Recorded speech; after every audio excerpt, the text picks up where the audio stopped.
Good morning. So I'm back in the break room and I'm excited today because I'm doing that last major push, just that wall right there. And what that means is it's going to bring us to kind of the bare bones stage where I can start doing the detail work in here, which is really cool for me. And what's the mission? It's to save this incredible historic building in a small Midwestern town where I grew up in its shadow. It's been a true cornerstone in the lives of Charleston residents since it was built all the way back in 1919. Now I'm taking on the daunting challenge of safeguarding all 70,000 square feet of this iconic structure. I'm not loaded with cash. I'm not a restoration expert or experienced at all for that matter. But what I do have is relentless determination, boundless willpower, and a genuine thirst for knowledge. So join me, we'll learn, adapt, and fight to protect this vital piece of American history together. Buster Brown shoes. So, I don't know what's behind that wall. I'm really hoping that it's tin, like the rest of the room, because that would be amazing if it's just like completely encapsulated in that. And I don't know what I'm gonna find behind that wall. Probably not too much, but I have found a few things behind wall paneling. So I'm hoping for a sign or a window or something that I didn't know was there. So no way to find out except to do it. So let's get to it. Okay, so first thing I want to do is get this guy out of here. This is some kind of natural gas heating router. I don't know what this thing is, but it's not incredibly heavy. It's kind of big and bulky and awkward. So I got the furniture roller there and I'm gonna get it out of here because it's just in the way.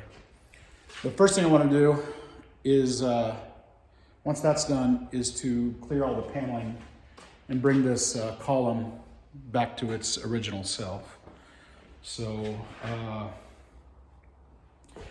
every time I do a little project like this, I am confronted with 1,000 decisions. Like, what do I do with all this stuff so I don't have to move it?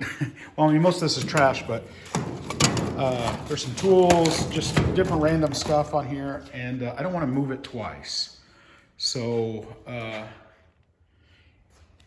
yeah, that's always a pain.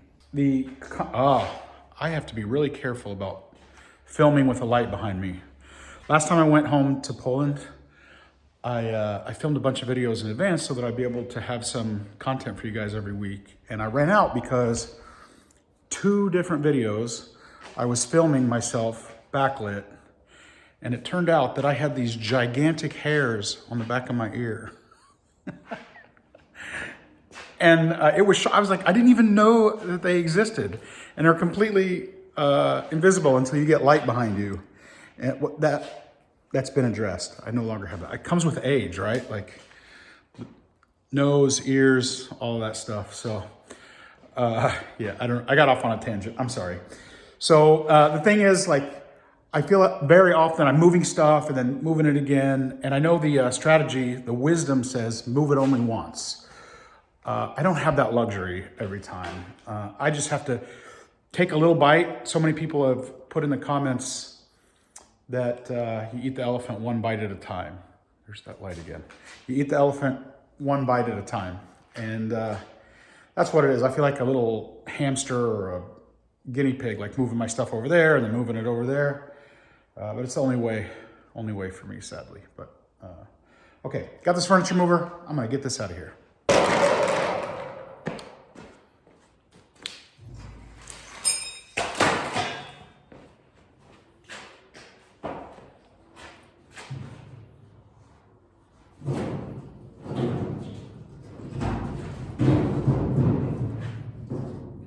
Well, if I do scrap this thing, I'll keep this because that could come in super handy, even for like a, I don't know, like a work table surface. That's pretty cool. So it looks like just a hollow chamber with some gigantic clamps on it, which is, dang it, that's pretty cool.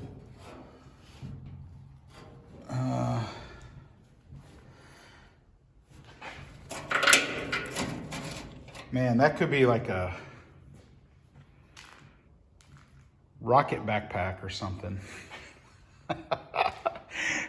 Okay. I have just too many things to do. Okay, that's beard hair. All right. I have too many things to deal with, so realistically, I probably never would do anything with that, but I'm gonna set it aside. It's not gonna go straight to the scrap pile.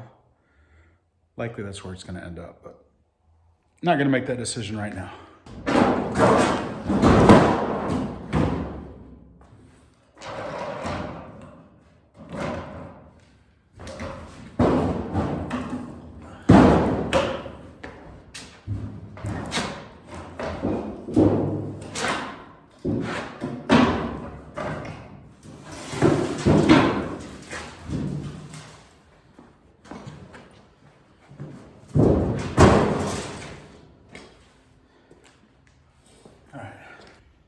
Man, that's gonna be a tight fit.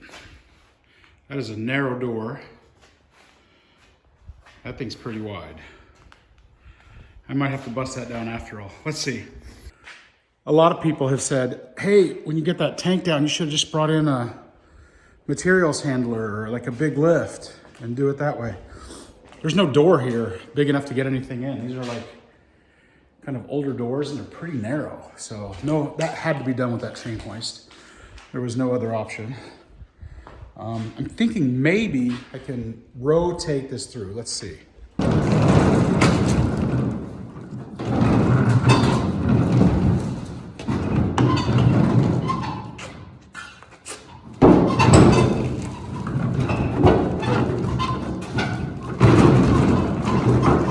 Yeah.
It's been a hot minute since that thing has seen the light of day.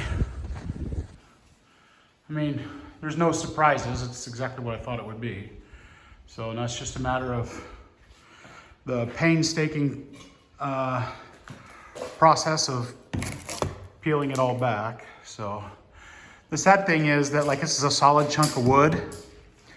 So it's kind of satisfying and easy to nail it up. And I think that's why they put so many nails in it, you know, which makes it a pain for me, but it's a simple, straightforward process, just elbow grease and a little bit of time.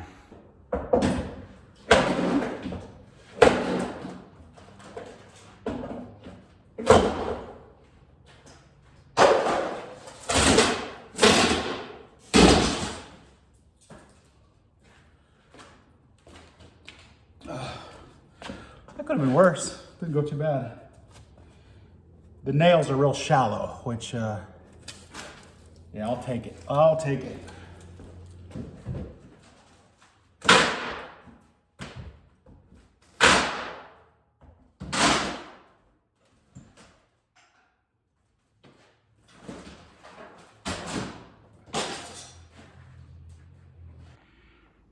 Okay, yeah, so that looks awesome.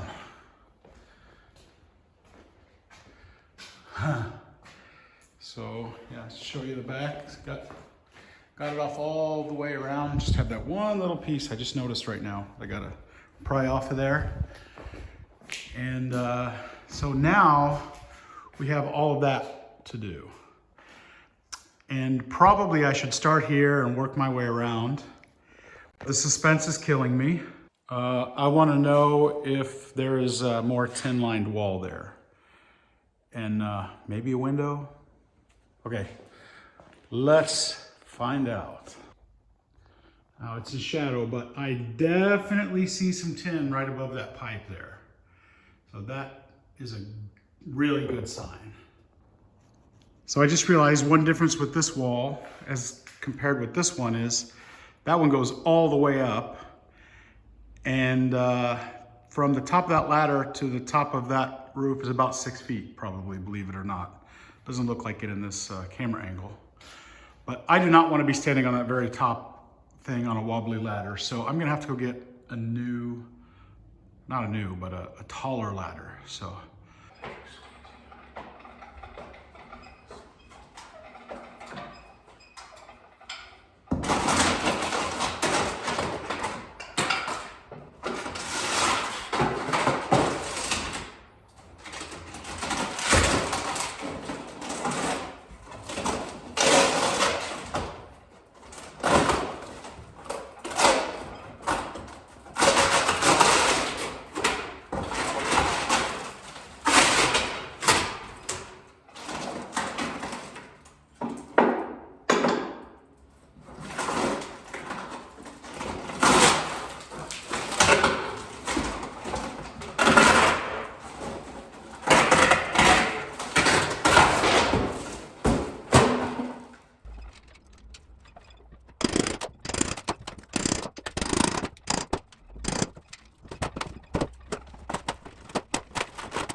Okay, I guess that answers my question. So it's been, here's the angled piece that sits on top of that column, kind of like that angled piece there.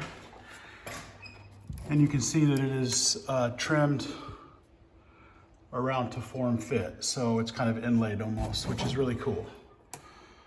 So, okay, so the tin wraps around, and it looks like there was a window here at one point because down here is tin again, but there's just this like cutout here. Which isn't the end of the world. If the rest of it's all tin, I'll still be happy because in these two rectangle spaces here, I can like inlay some artwork or something, which will be okay. So, or I could even just put some shelves in there and then put little items. So we'll see. Those are decisions for later. But yeah, I wasn't expecting that. Okay, so it looks like we've got another window and I'm predicting probably another one right here. But actually I'm not too disappointed because the tin is actually trimmed in really nice around it. It's probably like 4 inches deep. I can put some shelves in there, like I said, or some artwork. Not disappointed because to me, the quirkier this place, the better. The more character it's got, the more awesome it's gonna be. In the words of the great Bob Ross, no accidents, just happy mistakes. Okay.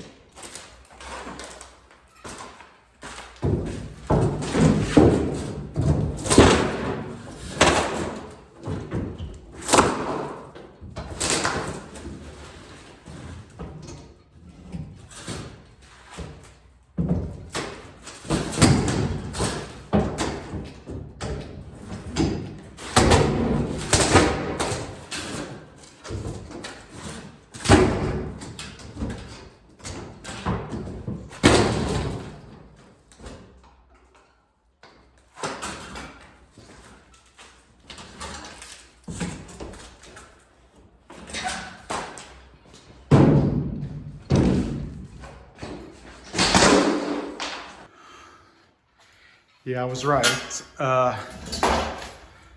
There is another window frame here. I'm guessing that's a window frame. I don't know because that looks like the same stuff. I don't know. Was it a window? Who knows? But I'm pretty happy because it's not just like a bunch of wall studs. Like, you know, just to pass through to the other wall on the outside. It's actually kind of semi-finished. There's not a lot to do. So that's metal. That's metal all the way across there. That is metal on the bottom, but the thick column material like that there. And this looks like a masonite type stuff or old plywood. But yeah, that's metal. And just a couple more pieces here, and I'll have this entire wall exposed. Okay, one surprise. Looks like there was some kind of an HVAC vent, or I don't know, some kind of pass through there. But once again, not disappointed, because you see how it's open in the back? My thinking is I'll just get a really cool porcelain enamel sign of some kind and go back from the other side and just tuck that in there. And it'll be right behind, and then I'll screw it from the front, drill it out and screw it in from the front, and it'll seal that off, and it'll be a vintage sign that's kind of integrated into the wall, recessed into the wall, and it'll just add to the quirkiness of the room. So yeah, okay, just a little bit more for that wall. Let's go. Okay, so up on the ladder here, pretty close to the door, so I'll see if I can back the camera up just a little bit. Here's another recessed space. So I'm thinking if I cut this off here and this off here, and then there and there, so that opens up that whole space as it was formed before. Right in this space here. It's hard to tell if that's recessed, but those two square, that rectangle right there is recessed. And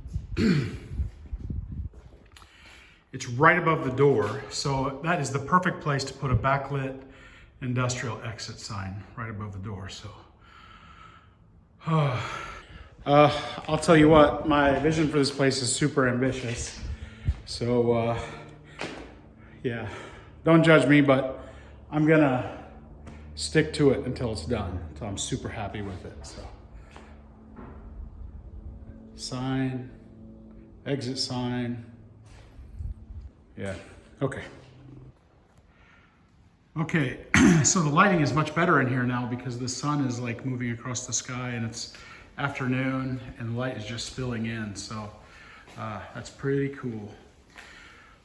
So I didn't get as far as I'd hoped to today, which is kind of par for the course. Standard. So, but here's the thing.